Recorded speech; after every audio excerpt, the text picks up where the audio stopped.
Okay, let's get started. Good morning, morning. Good afternoon, everybody. Welcome to our seminar today on volunteer management in a digital age. We're really delighted to have you here today. Before I start, I would like to acknowledge the traditional custodians of the land on which we all live and work and pay my respects to our First Nations elders, past and present. At Volunteering Queensland, we recognise that community giving has been taking place in First Nations communities for tens of thousands of years, and we celebrate the contributions of the first volunteers. Now, before I get started, just a couple of housekeeping things. You may have already found the toilets, which are just around the corner there, and if there is a fire, there's a fire exit stairs just by the lifts. Hopefully that will not happen. For those of you who don't know me, I'm Susie. I'm the Membership Engagement Coordinator at Volunteering Queensland. I know lots of you already. And the person who you met on your way in is Ree, and she is our new Sector Engagement and Development Manager. She started this week, so I'm sparing her from saying anything today, but she's got a huge amount of experience. Some of you may already know her from her work in the community sector, so you'll probably be hearing a lot more from her in the coming months. Now, earlier this week, we celebrated the 25th International Volunteer Managers Day with a theme of What's Our Future Normal?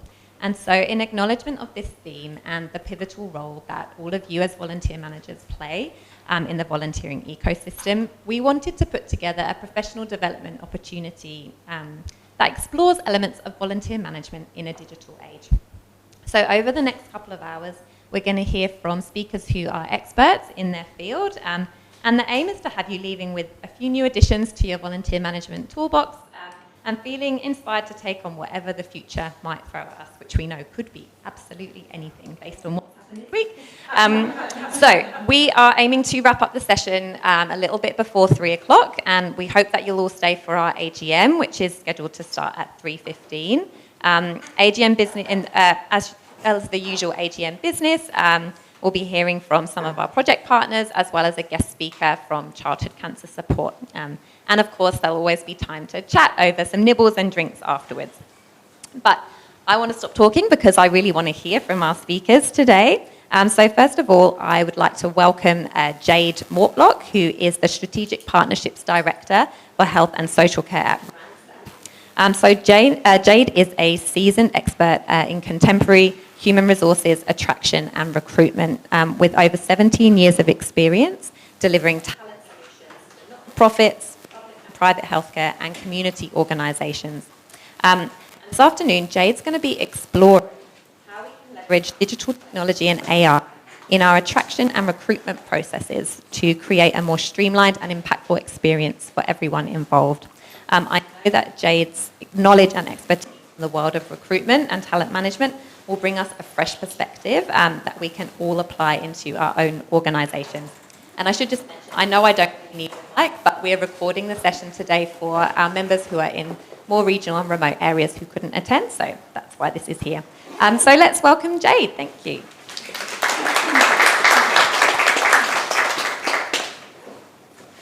Thank you, Susie. Lovely. Thank you all for having me, and I just want to clarify the word expert was thrown out there, and definitely not an expert in AI and tech. You know, we will not Elon Musk, but he was otherwise engaged today. But what I can do is really hopefully talk to you all, and I'm just going to put this on so I keep myself on time because I just keep talking and talking. Can equip everybody, I guess, with some practical tools. So we'll talk a little bit about AI and tech-enabled solutions with regards to attraction, recruitment and retention. And I've tried to, throughout the presentation, link that back and make it really relative to your experiences in attracting and retaining excellent volunteers. That is not, my area of expertise. That's yours. So I'm not going to talk at you for 45 minutes. I hope that Some of you feel comfortable talking about maybe some of the challenges or areas, in attracting and recruiting and retaining, and maybe how you've overcome those, not necessarily with tech and or AI, but I think that we can kind of look at where we can utilise some of these things to. As we said, they create that really streamlined and impactful experience for volunteers. Interrupt me as we go. Please, if you've got questions, we've got 45 minutes. I'll try very hard not to take up all of them, so we've got lots of time to chat. And yeah, like I said, me talking at 45 minutes is going to be pretty dull. We begin today respectfully acknowledging the traditional owners and custodians on the land which we meet. We recognise their continuing connection to land, waters, and pay respects to their elders past and present. So anyone who's dabbled in AI tech-enabled solutions knows that it can be an absolute wormhole. And after today, you might go down. I've got some recommended or most widely used AI and tech tools on the last slide, so you can kill many, many hours. But we'll try and keep on track today to give you a bit of an overview to tech and AI. I'm not going to school you in it, reminding you all that I am definitely not the expert, but really quickly move into talking about how we utilise these in recruitment, again linking it back to that attraction and recruitment of volunteers, and then round out by talking about implementation and just some tips. I think the topic can feel quite overwhelming. There's lots of opinions about different pieces of tech, different pieces of AI, and also how it is and isn't and should and shouldn't be utilised. And we're going to have varying opinions in the room, which again I welcome. It's a safe space. So by the end, really hoping that you've got some kind of practical tips. Some of you will already be doing lots of these things, others may not. So hopefully everyone takes away sort of something to think about or do things a bit differently. So really, why does technology and AI matter? Well, we just touched on all of those various opinions, but we know that technology, certainly over the past decade, has increasingly become part of all of our daily lives, our professional lives. We know in 2020, COVID, I guess, really supercharged or accelerated the use of technology, online platforms by way of communicating with one another and interacting, again, from business and personal perspectives, and I'm sure had more than a profound impact on the volunteering landscape, whereby we were looking at new creative ways in which to not only engage volunteers, but how we work with our donors and things like that. So we know that technology and AI increases productivity and can reduce operational costs. I think it's a bit of a misconception that you need to be a massive organisation with a massive budget to be able to implement tech and AI to create some of those efficiencies for your organisation. And it's not about kind of jumping 2 feet first and, just without kind of any consideration as to what that might mean for your organisation. But, it can really harness the power, because it utilises data to be really specific and create a really personalised journey for your volunteers, and kind of mapped out a bit of a volunteer journey on a slide shortly, which hopefully we can all kind of talk to a little bit as well. Now this I'm going to read because I don't want to get the acronyms wrong, and I said, again, reiterate, not an expert. So AI Simply Explained. I'm not going to quiz anyone on this, so don't worry, I won't be asking you. There's not a multiple choice at the end of the session. But just so that we're all kind of talking about AI in the same way. Oh, I should say as well, Susie is going to send this presentation to everybody. There's a few slides that I'll just flick past because actually they're just some tools and templates for you to use. I will try and get it to you in an editable format. Just so we're talking about it in the same way. So let's think of AI as a tool that can handle tasks that we would normally associate with human intelligence, like language, patterns, and making decisions. So a couple of the different types of AI, machine learning. So this is where a system will learn and get better and better over time based on experience. Deep learning goes that little bit further and actually starts to process data in a way similar to our brains. Generative AI, which is something that we're probably all quite familiar with, GPT, if we use it or not, again, different opinions on it, will create text, original text and images. So the image that you can see there was created by generative AI. So these language models essentially are taught to predict what comes next. What is next in this sequence, what is next in this sentence. And because it is fed so much information by so many people so frequently, it often knows more than we do on many, many topics. So what that means is that we can use it to take over some of the really routine tasks, which frees us up to do the really creative stuff. And there's always a disclaimer, and I can put it on every single slide, is that there needs to be a balance. There needs to, the human touch needs to be maintained. And what we get AI and tech to do needs to be kind of purposeful and really still kind of have that human element to it always.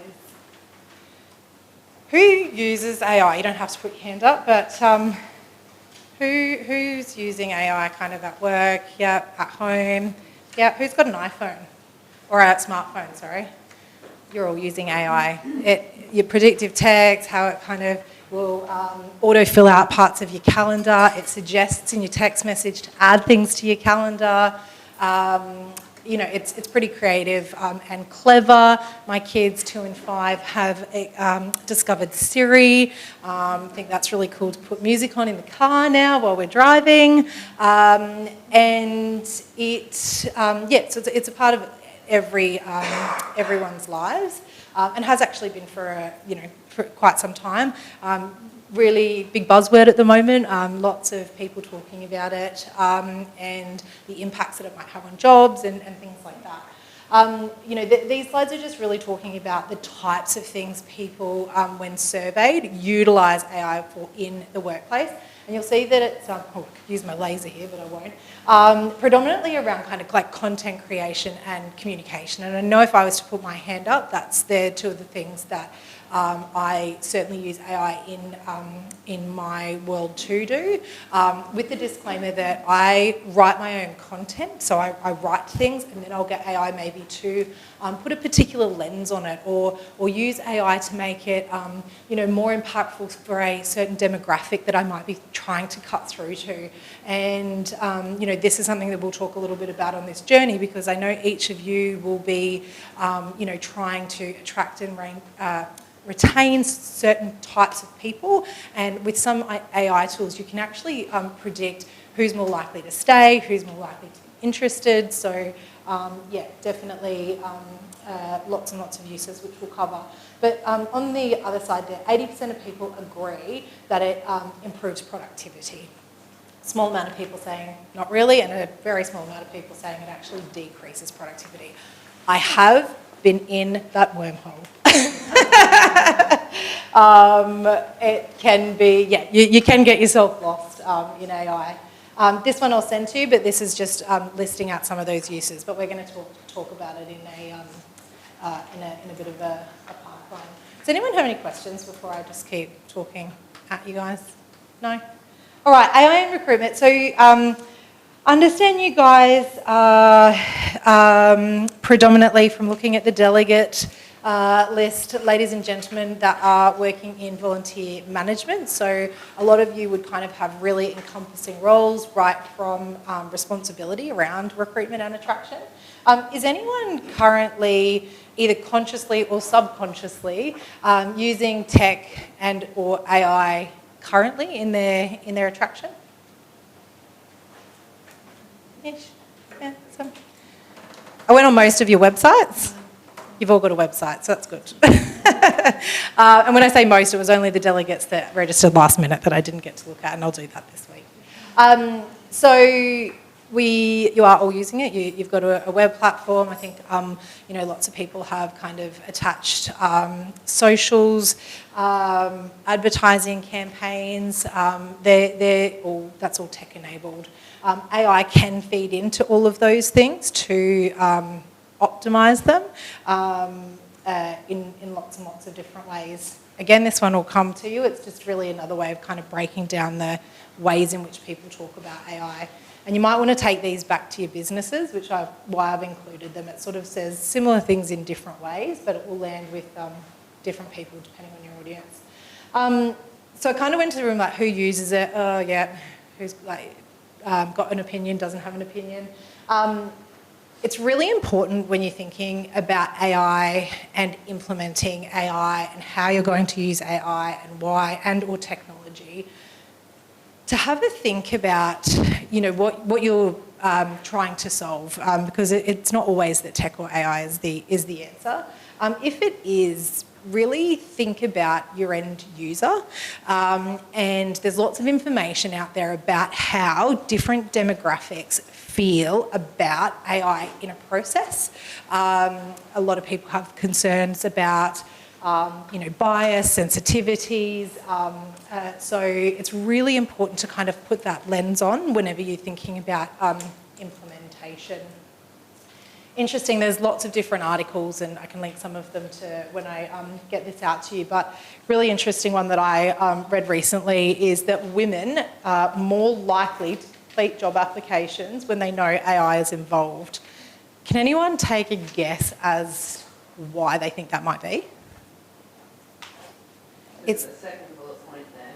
I'm just by it. Correct. They're same reason as the millennials. They think that, and correctly, the research shows, it reduces bias. So there's lots of people that actually think that it can be taught to show bias, but by proportion, women think that it will remove the bias, therefore are more likely to complete an application and maybe go through a process, to register themselves as a volunteer. And we in recruitment find this sort of stuff fascinating, right? We know things like if a job description has more than 4 bullet points, or if a woman doesn't feel that they can meet at least 87% of the criteria, they won't apply. I think the statistic on the other side for men is they need to kind of about 40%. So these kind of factors we build into our attraction strategies.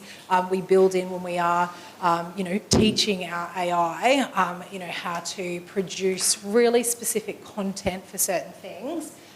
This sort of information, how people feel about it, should always be considered, and you can see there at the bottom the things that people don't like about it. And it's probably pretty similar to how you feel if you've got a bit of hesitation or reservation around it.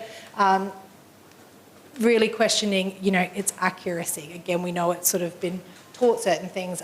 Immaturity, so that it's people kind of still feel that it's a very new tool, and the big one that always comes out is that human judgment. I think people are continuously concerned around how are the machines making decisions the same as humans.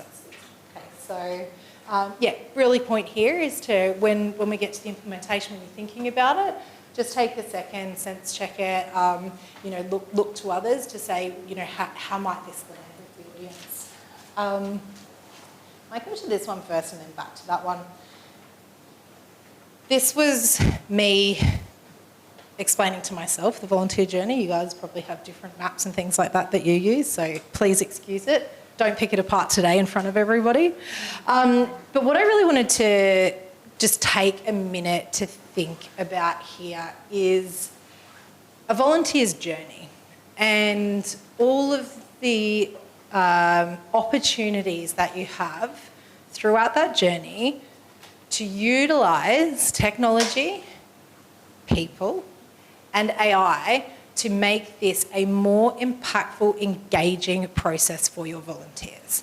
So I'm not sure if you have like prior, to working in the sector that you had gone to try and find opportunities to volunteer, trying to navigate what's right for me, what fits in with my schedule, how long do I have to commit for.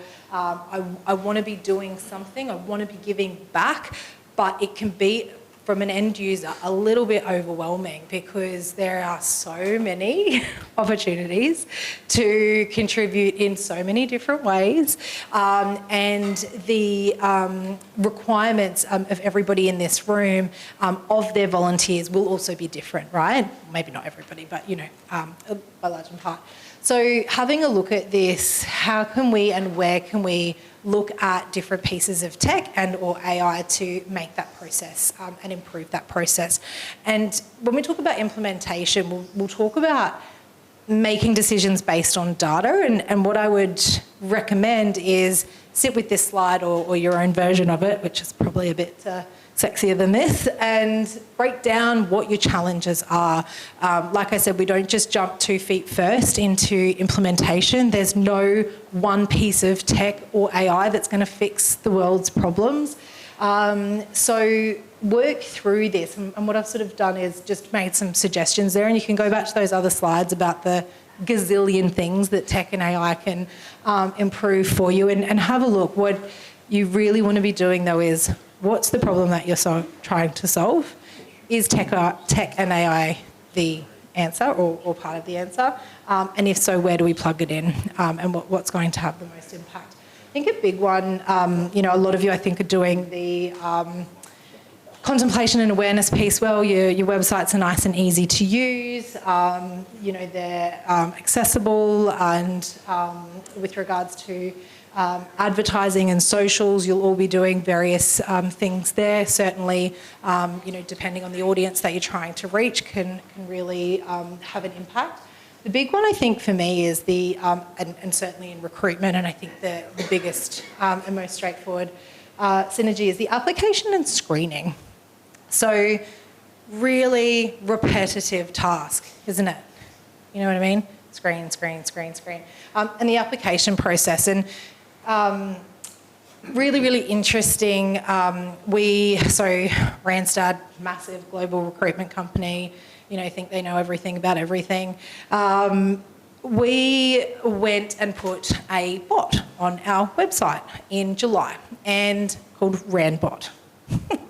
And we had an idea. We thought we knew what that bot would improve from a candidate experience and client experience. Sorry, anyone that goes onto our website can utilise it. What we didn't expect, but what the data now tells us just since July, is that the single biggest thing that anyone that visits our website wants is to know where their application is at.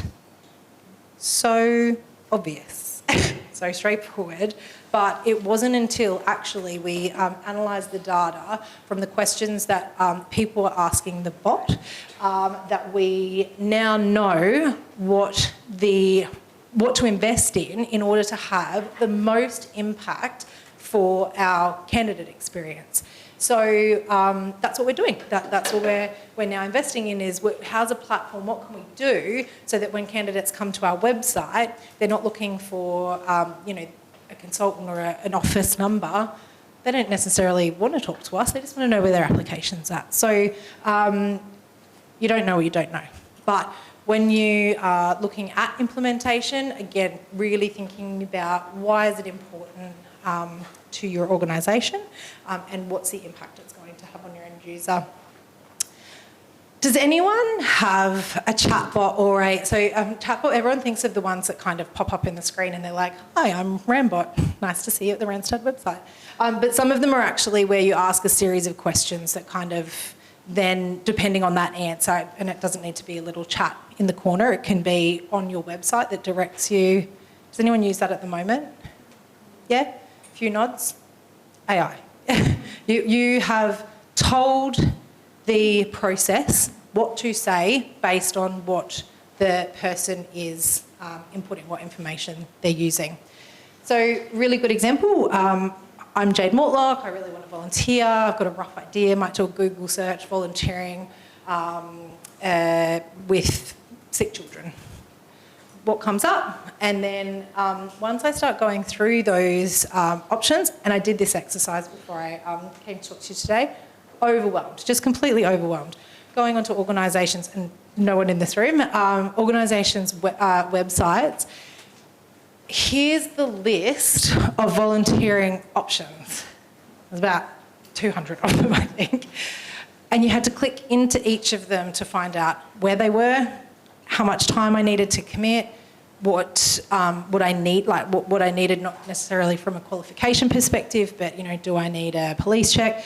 That process could be improved by popping a bot in the corner, and these aren't overly expensive, particularly the ones that are learning in real time. It's really just a bot to say, "Hi, Jade." I know nothing about bots. Can you explain that, please? Yes, I can. So, no, maybe not. Should have added that. I'll add that to my slide from next time. So, the bot is essentially the robot in the background that you have given a series of prompts, and when it is given that information, it knows how to respond. So an example being, and it can, like I said, kind of pop up, so it's you're telling it in the background when you're programming your website, or it can be pop up like a little chat on a mobile phone or on a website, and it will say things like, "Hi, Jade, thanks for visiting my website. What interested you in registering to be a volunteer?" And what you would do in the more straightforward versions of these is give you a little Dropbox of responses. So rather than it being, I had a sick child, and that might be one of the options, but rather than allowing you to free text, which would be that machine learning requirement, you can give a list of examples, a list of responses that they could choose from. Based on that response will automatically give me either another question or the information I'm looking for. So it's just an automated way of communicating back and forward with you, providing you stay in the guidelines of what I've told my bot to tell you, an automated way of giving you information. But as a user, it can really improve my experience, get me the information I want. So rather than dropping off your website because I've just been given 200 links to 200 opportunities that I need to click into each and every one, it could lead you to the opportunity that was right for you. How many hours a week can you do? You know what I mean? And so you just pop those prompts in and it can come up with, based on the information you've given me, here's 3 links of 3 things that match what you've told us about today. So, how do you add that into your website? Or there has to be someone as a programmer to do that for you in your website? Yeah, there's a big, long list. There's millions of people, and look, it can vary from being super high tech, where it actually, again, kind of learns from the questions and can respond in certain ways, but for the most part, and like if you go onto your bank website, has anyone gone onto their bank and it's like, do you want to answer a few questions here, or click this link and someone will call you back, or you can go through these. Yeah, so they're the sorts of things in other areas, and most of them are just programmed, like I said. But yeah, I'll show you some examples. We also, if anyone has questions or really specific things like that, we've got a director of CX, so her whole job is to make sure our client and candidate experiences improve constantly, and she litmus tests all of this stuff. So I can find out who we used for Randbot, and I know, again, it was, whilst we're kind of trialling, an inexpensive way for us to find these things out. So really happy to share that with everybody after via Susie. Anyone have any comments here about maybe their own experience or your the journey, how you've mapped out about how you go and attract volunteers, and where your challenges are predominantly, or where you see that tech, where you're using tech at the moment, now that you can see the process, are you thinking, oh yeah, we do more of that than I had anticipated? Yeah? Lots of different ways, right? Onboarding, lots of that can be, again, I'm a volunteer. It's really challenging for me to find the time to do the onboarding when you're delivering it. Can you put that online? Put a questionnaire at the end of it, things like that. Okay. This is an example, a Randstad example. So we're a recruitment business. We recruit and hire staff, so not volunteers. So again, I said that you guys were the expert in that space. But this just gives you an idea, and this isn't, proprietary information. We'll share this with you. These are who we're using at the moment. And I actually think we may even be using somebody different than Fit to Work since last week. So this is just at this point in time, I am not paid or sponsored by anybody on the board except Randstad. But this just shows you at every step of our application process, the technology that we're currently using to create efficiencies for our consultants. Really interesting one, probably not as relevant to your sector, but we've just implemented AllSorter. And what that is Randstad recruitment consultant will collect hundreds of CVs, they will shortlist them, and then they will send them over to our client partners to review. AllSorter pulls all the information from all the different CVs, formats it all in the exact same way, and actually uses AI to support the consultants in writing summaries. That if they write their own summaries, it can improve the way that they've written that, put it in first person, third person, more casual, more professional. Again, lots of opinions on this. Well, I want to know what that candidate's original CV looked like. What about if that's one of the deciding factors on whether they're the best person for the job? Unless the job is writing CVs, it shouldn't be. Lots and lots of conversations about hiring based on skills at the moment. I will report back on the efficiencies that this creates. So just implemented and rolled out 2 weeks ago. The consultants have already expressed how much work that takes out of their day. The clients are really loving the fact that they can just look at the exact same CV and they can compare the information in the exact same format. So far so good. We'll see how we go over the next few months. But yeah, just really breaking down all the different things that we use, all the different technology, and AI sits in the back of most of those as well. And then managing the people. All the technology that we can use. We use, being a big global organisation, we build some of our technology ourselves so that we own that technology. We don't have to go and pay other people for it. But by large in part, we can go out and implement technology, and that technology is sometimes fed like scheduling. Can be really supercharged with the power of AI sitting behind it, remembering that AI can use predictions and things like that, which will enable you to potentially offer volunteering at times that is, for example, more appealing to the demographic that you're after. Let's go back to this one, which is what I was talking about before. This is that total talent experience I was talking about. So on the map, that's what it looks like. And then this is what it looks like in the real world. So, we know that a candidate, again, contemplation, they might start an application and drop off. If you don't know that that's what's happening, contact your web provider. They will be able to tell you what pages people visit, how long they stay for, when they drop off. You can use that data to feed into putting technology involved that will increase your completion rates, which then gives you the opportunity to engage, recruit and retain. So there's lots and lots of ways that this total talent experience is going to be relevant for your specific demographic.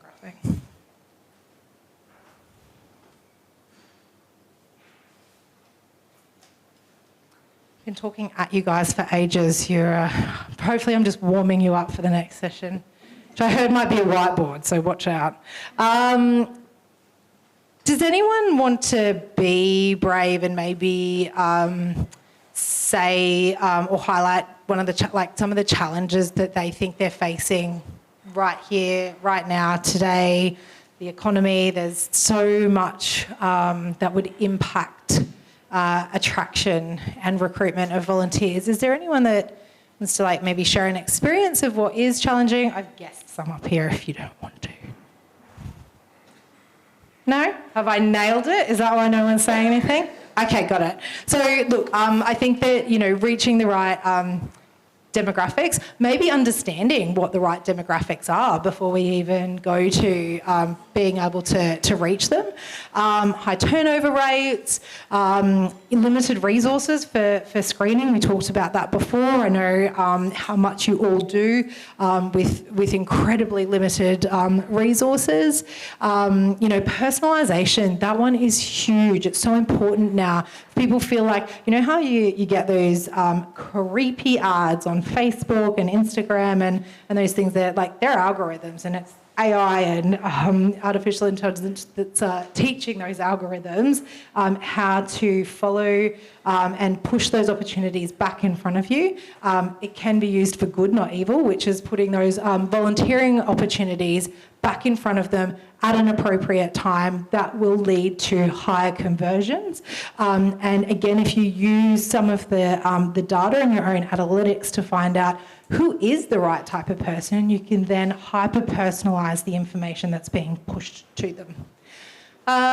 Competing for time and energy, lack of awareness of opportunities. I talked about that one before. When they do become aware, then it can become a little bit overwhelming going through that process. Just the process might be a bit overwhelming. And there we talked about the ways in which that you guys could implement different pieces of tech to improve those processes.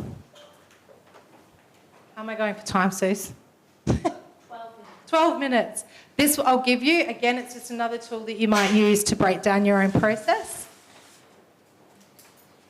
So I think I've said this. Start small. Don't try and solve the world's problems. Use data. Sit down and have discussions with your internal team, with your existing volunteers. Seek external help. Some of it's free, some of it's cheap, some of it's really expensive. You do what you can within your means.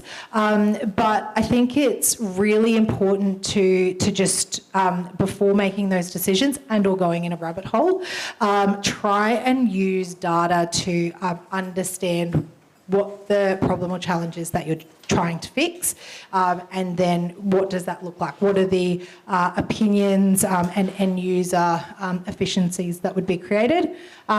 Just start with a pilot with one or two. Again, pick which part of that process is causing the highest number of dropouts or is having the biggest negative impact on your organisation. Start there. You'll get to the others in time.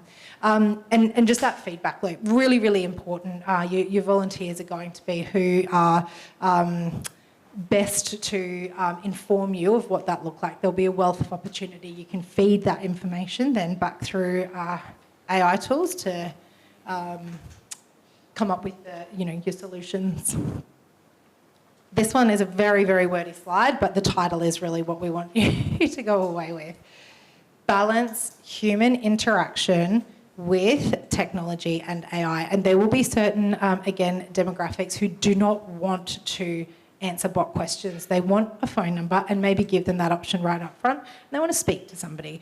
I don't want to click on 1,000 links to see what opportunity suits me best. I don't want to talk to this bot. I want to talk to a person. So just really making sure that there is always that human balance. AI doesn't always get it right. You can teach it bias. Humans are biased. We are the ones teaching the AI. So there is potential for us to do that. Always have anything that is created by AI, proofread again, have somebody else proofread, particularly if it's going to, be public information. It lacks sensitivity in a lot of cases, so the way that it will speak is not the same as a human necessarily. So again, really important when you're dealing with intrinsically empathetic people to make sure the language and the use of that kind of mirrors that as well.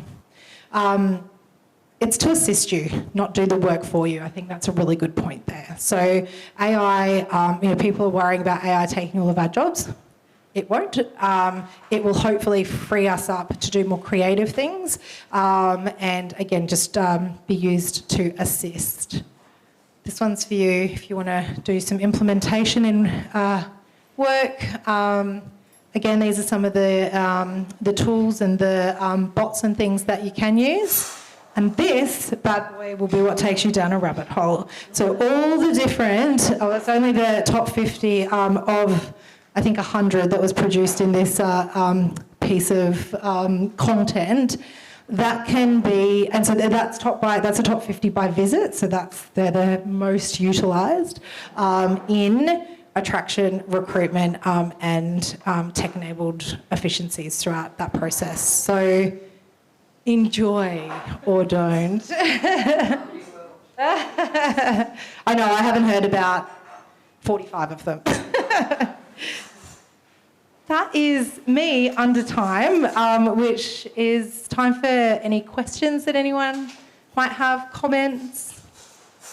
Any questions from anybody? Yes, Andrew.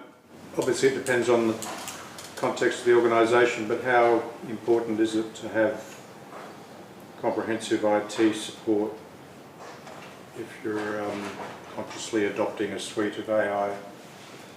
Yeah, look, I guess the answer to that question is depending on the breadth of your resource and your IT's expertise. You might look to partner, as I said, with a lot of these pieces of technology.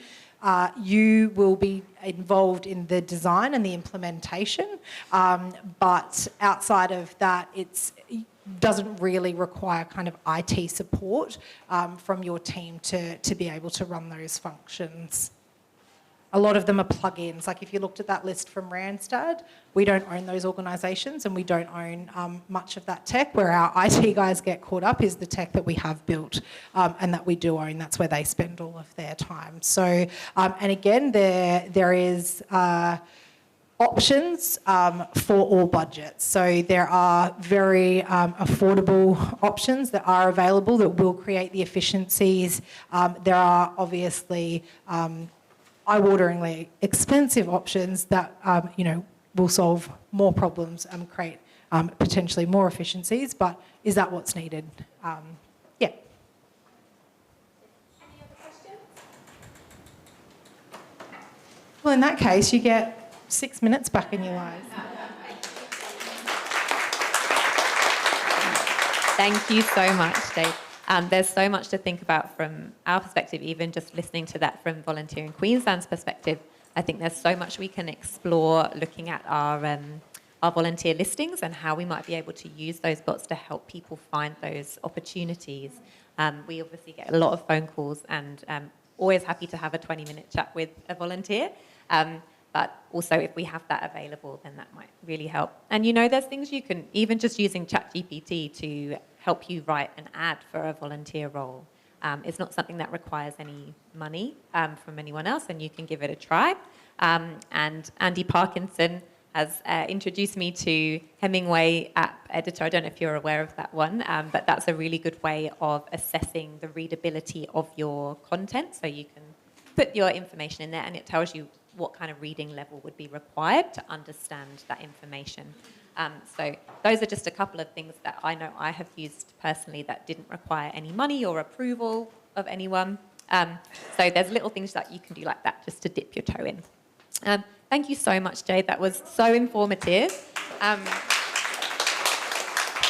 We will, of course, share all of the slides afterwards, and any other bits and pieces that were talked about today that weren't in the slides, we'll make sure we share those afterwards. We're just going to take a quick 5-10 minute break. There's some snacks up the back. Stretch your legs, have a quick bathroom break. We'll be back here about 1:55 just to hear from Vicky. Thank you.